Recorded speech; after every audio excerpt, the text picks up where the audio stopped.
It has been a real pleasure working with this class. This class has been incredibly organized and very focused on the task at hand, which is to produce the exhibition, and have had the energy to work in conjunction with that on a daily basis on completing their work. And it's a memorably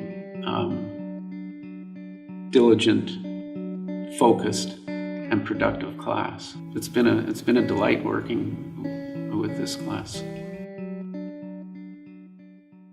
So right now I'm working on a piece called Mac and Cheese, and it's a replicated Mac computer. So look, this guy here. And I'm making it look out of cheese. Yeah, and so my work is really motivated by Western culture and this idea of it's a joke that we're all in on because we're both so fortunate and unfortunate to like live in a society of such excess and where things are iconic because we're afforded that like affluence. So yeah, hence my mac and cheese. So after I plaster it, I'm gonna do a couple layers of plaster, sand it down until it's really nice and smooth, and then I'm probably gonna do a coat of resin that's like colored like cheese, or maybe I'll put real cheese on it. Because that might be a little bit more exciting. So this bad boy. This one I'm going to take 2 pieces of styrofoam and stack them on top of each other. The long part of the screwdriver is gonna be like twisting back around itself and screwing a screw into itself, and it's gonna be called Go Screw Yourself. And they're all jokes we understand because they're play on words in Western culture that we all we all collectively understand like as a society, and I thought that was kind of interesting. That's good. See, it wasn't that hard. I'm scared. It wasn't that hard. Are you guys twins? Yep. Identical? Yeah, it's like Harry Potter and Neville Longbottom, born on the same day, same time. You know? That's how it works. Twins, okay, My work this term is based on family. I have a very strong connection with my family. They inspire me to do most of what I do because I have a very large family, the oldest of 5 siblings. So I feel like there's a huge responsibility on myself, but also I feel like I need to make my parents proud. So all of my work is based on my connection with them and how I relate myself to them and how we identify ourselves. We very constantly have different comments about all of our facial features, and so I like to highlight the differences between all of us and kind of just the funny things that are different and similar about all of us together. So this term, my work, I've been trying to highlight the relationships that I have with each individual person through the use of color and texture, kind of thinking about textures that kind of remind me of those specific people and then putting them in portraits of themselves. So it's a personal reflection, but it also is portraits of my family in a different kind of non-traditional sense. I've been going through a series of different photos that I've taken by myself, and then I have been altering them. The first project that I did, kind of more of an experimental project, was I took candid photos of everyone at our large events like Thanksgiving and Christmas, and I interplaced features from everyone's faces into other people's faces. So like you would have my nose on like my grandma's nose and vice versa, and it was just kind of funny to see the differences that it would make in our faces, but only our family would recognize the differences, whereas people who don't know us wouldn't really get it unless you could compare them to something. So that was something interesting too, because it was just, they're similar but very different in that sense. I work with social systems that are either unwritten or not really spoken about. They just kind of are implemented, and people that are using them are not necessarily aware that the system is in place. So just like for different examples, the system that we use for workers, so people that are doing some jobs are down here on the totem pole, whereas others are up here, and we treat people according to where they work and how they work, I guess. And it's just, I guess my work is pointing out the system so that people can really give some thought to what's happening and how the systems are functioning, because to me, like, I have my own thoughts about it, but I think it's just important to me that people are realizing that there are systems in place that are not being recognized, and so I think they need to be pulled out a bit and just thought about a bit more so that we can make efforts in like either maintaining them or fixing them. I work mostly in printmaking. I started in printmaking because I love the repetition and the way that it so closely mirrors the lifespan or the patterns of human like development, and the way that the patterns are kind of like reproduced, or the patterns are systemized in a certain way. And I think printmaking mirrors that well, because you are making something over and over and over again. But then I've also expanded into soft sculpture in repeating things over and over and over again. So I'm still sticking to like kind of the basic principles of printmaking, but not necessarily doing printmaking. But work is very personal, and it's based on people that I guess have passed away in my life. And it's just measuring the time that they lived, so not focusing on their accomplishments or their personality or who they lived with or the family that they had, but more based on just the time itself. So if they lived for 20,000 days, or the years they lived, or the months or the weeks. So I'm kind of just focusing on showing that measurement in different ways. So whether that be using numbers, using ticks, and I'm going into hole punches now. So it's a different way to showcase it. So the way that I do my work, I don't really focus on the final product. I'm actually more focusing on the process and making it. So I have an idea of what it will look like, but it's definitely not, like, I don't really know. And it's more just like manual labor. So it's actually like, this takes me hours to do, and it's more just relaxing and getting involved with myself and just sitting down and producing work. So it's just more labor intensive than actually what the end result is. So this was actually one of my first pieces, and it's more, again, it was with the labor and everything, and it was probably the most personal because it was my grandmother.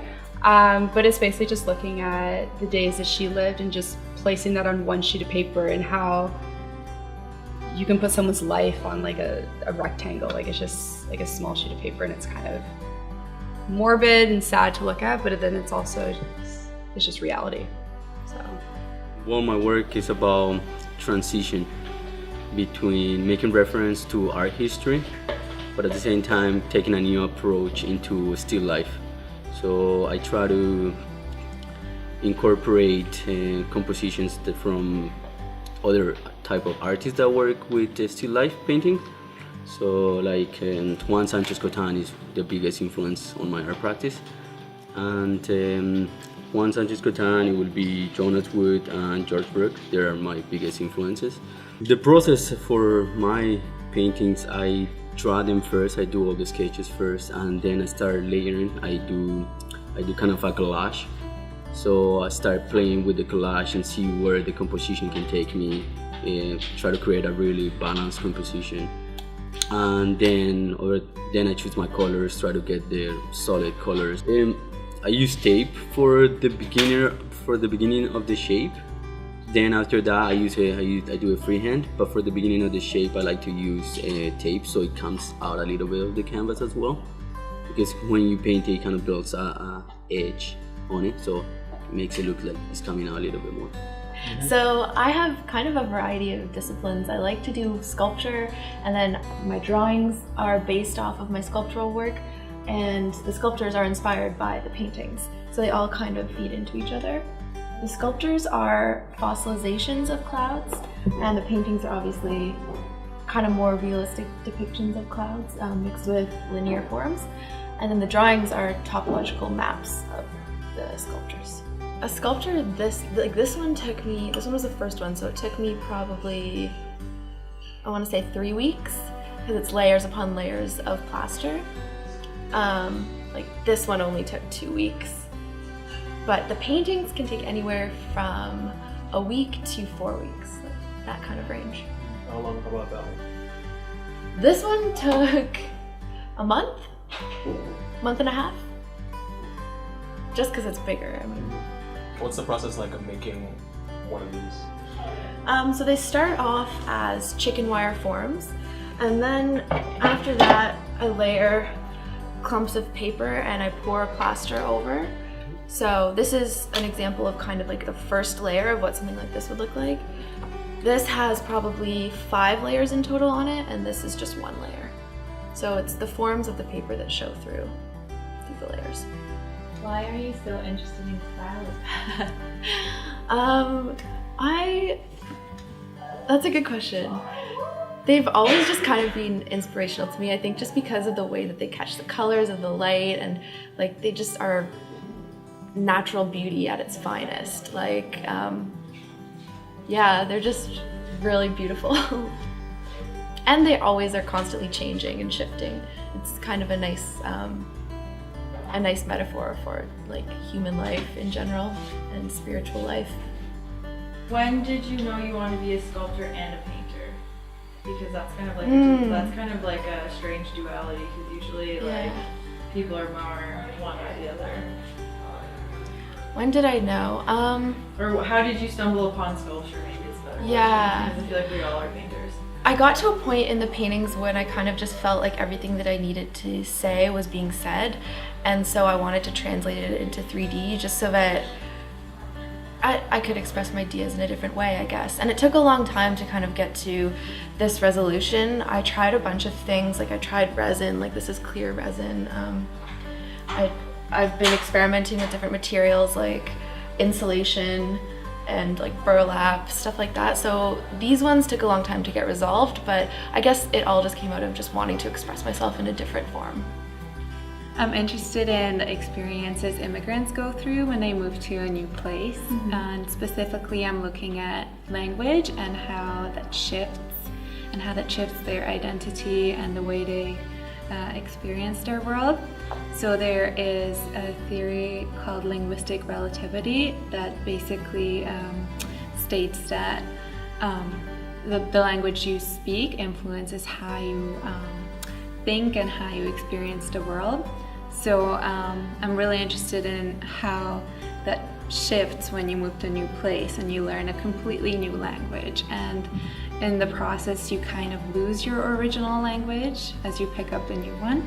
So I made a computer program that measures how fast people think in their different languages. So this is like bilingual people, or people who speak more than 2 languages, sometimes 3 or 4. So it basically measures how fast they think. And then I get all this data and I translate it, I visualize it in different ways. So what I've done is I've done paintings where I visualize the data and color code it and just basically create these portraits of people. And I've also done drawings where I translate the data, and right now I'm working on knitting. So I take a word that they've done, and let's say it took them 800 milliseconds to respond to that word, let's say table. And then I take that and translate it into like a longer period of time, so 8 minutes would be equivalent, and I knit for 8 minutes, and then I have these long knitted strings, and they're just hanging and visualize the data. I moved to Canada when I was 14, so I went through the same thing, and I didn't speak any English when I came here, so I had to learn everything. So that was kind of hard for me, so that definitely influenced my work. I just wanted to make sculptures at first, and then this term I discovered that my sculptures are actually drawings because they're made of lines, and then I decided to make wall drawings out of my sculptures, so now I'm entering into that.